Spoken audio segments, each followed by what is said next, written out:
I've been in 55 degrees of heat and fighting in Iraq. It's horrible. There's a threat to our way of life through climate change. We need to do something about it, and the military must play its part. As a species, we haven't yet triggered something which says this is the most important thing we need to deal with.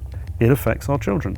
It affects our whole life. Climate change sort of enacted extreme weather events has gone up by 60% in 3 years. And that's just in the UK, that's not counting overseas operations. We know that there is an increasing insistence of our local communities. Last year, the dam collapsing in Derbyshire, the Air Force went out of its way to try and save that dam. A flood costs emotionally, physically and economically. The call for that from our military personnel will only increase in both frequency and scale. You know, my boys are young. And I think anybody who's got, young children alive today, I think will be the focus of their anger in about 20 years' time when they go,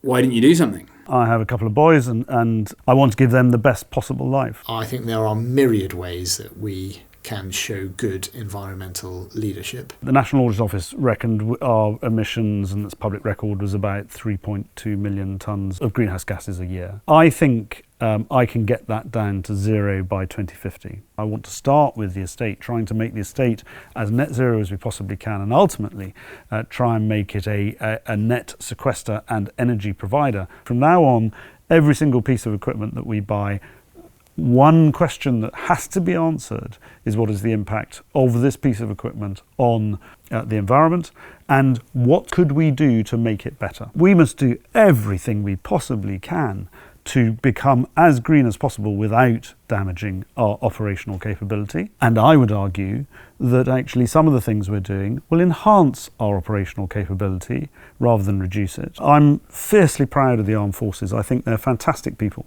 They're people who have seen some of the worst, certainly if you've been on operational tours like I have seen some of the real horrors that can happen on a battlefield. They want to get this right. They want to do something about this. And there's a huge positive energy coming out of the armed forces to do this. And we need to harness that, and we need to do something about that, and we need to benefit from that. But I see that as a real positive.